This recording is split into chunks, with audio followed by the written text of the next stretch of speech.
Hello and happy Friday, everyone. The weekend is here. I'm Coy Wire, and this is CNN 10, where we're finishing out this week strong with the best 10 minutes in news because of you. I am pumped to get into today's stories with you, so let's get right to it.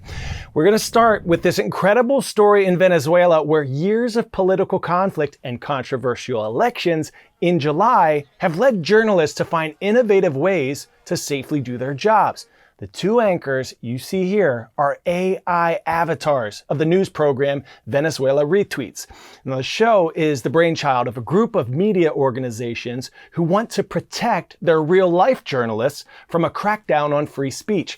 Venezuela has been experiencing political and economic strife since President Nicolas Maduro took over from his predecessor in 2013. Since then, he's used democratic processes like referendums to extend his executive power over government while imprisoning political enemies and attacking the judiciary branch.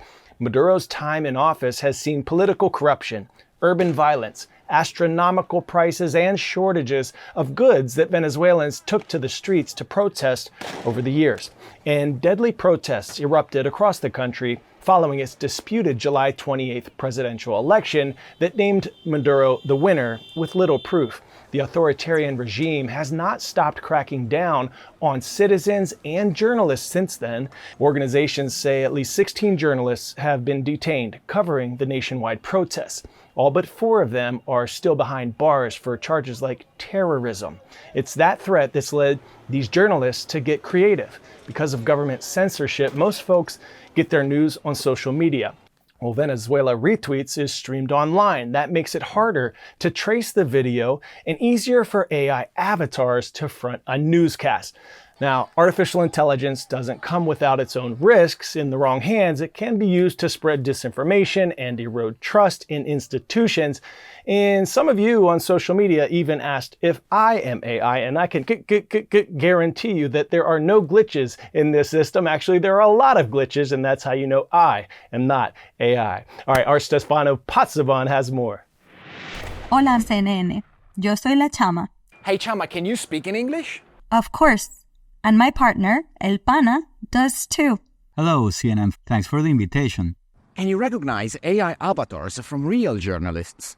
These 2 avatars were launched by a collective of journalists in Venezuela to protect the identities of reporters after the government intensified cracking down on independent media following July's election. Venezuelan authorities proclaimed the strongman Nicolas Maduro the winner without showing any proof. And when people took to the streets to protest, hundreds were detained, including 10 journalists. 24 people died. As avatars, we are, in a way, an expression of the face of journalism that cannot show its face today because of the high risk of being detained and prosecuted under hate incitement laws. While the images are AI, real journalists script and record the voices of the avatars. Their identities protected for safety reasons. Imagine that even photos taken of the demonstrations have to be distorted because the government can use them to track down citizens who are protesting the election results. Over 1,500 people have been detained. But how can I be sure that the information you share is real? We always clarify that although we are avatars, we are the result of the intelligence of over 100 Venezuelan journalists. AI is sometimes touted as a threat to reliable information and a risk to democracy. But in this case, it has become part of a journalist safety kit. Pop quiz hotshot. Which of the Earth's oceans has the highest salinity, or concentration of salt? Pacific Ocean, Atlantic Ocean, Arctic Ocean, or Indian Ocean? Put your hands up if you said Atlantic Ocean. Of the 5 ocean basins, it is the saltiest thanks to factors like large drainage areas and trade winds. This is the silver dragon tidal bore on the Qiantung River in China.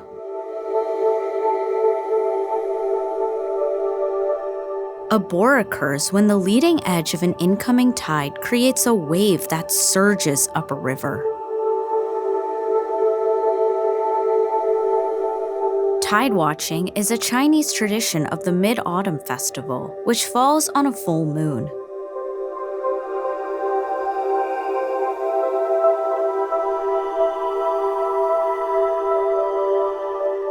This year's tide was higher than usual after the recent typhoon Bebinca, the strongest storm to hit Shanghai in 75 years, according to state media.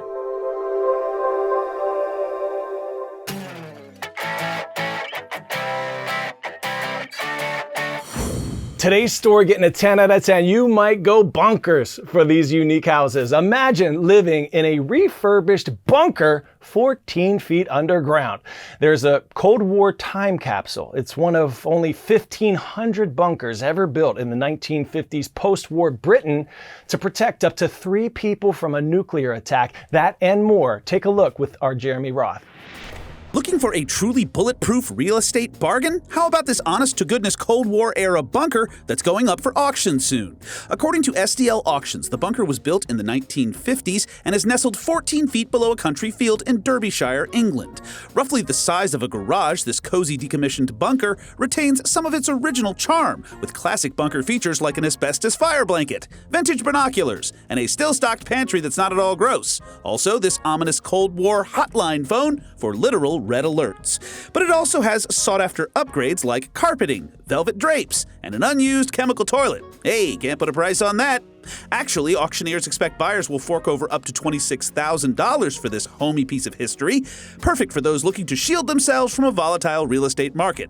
And also, a thermonuclear blast. Hey, you know what rocks? This Minnesota home, covered in rocks. If you're passing through the town of Arco, stop and marvel at this craggy crib that was once a gas station but is now the uber-unique home of the Herzogs, who've lived here for 25 years. Covered in everything from pipestone to pink quartz to volcanic rock, it may seem random, but the owners say there's more here than meets the eye. It's not just a bunch of rocks put together. There are designs on this house. Finally, if you were holding out for a world champion caliber home, sorry, this one is finally taken after 12 years on the market. NBA legend Michael Jordan's Chicago area mansion, originally listed in 2012 and sporting 9 bedrooms, 19 bathrooms, and a full-size basketball court, is finally under contract for a reported $14 million. You weren't gonna buy it anyway. And now for our favorite part of the day, shout out time. This one goes to Mr. Wilmer's class at Woodward Academy right here in the ATL, Atlanta, Georgia. Go War Eagles. And heading out to Cali, out to the left coast soon to interview Simone Biles, as you all know. Thank you for the awesome questions. So this one's going to Castle Park High School in Chula Vista, California. Rise up. It's been an awesome week, everyone. Go on out and make someone smile today. Remember, you are more powerful than you know. I'm Coy Wire. This is CNN 10. It's been a blessing to spend this week with you.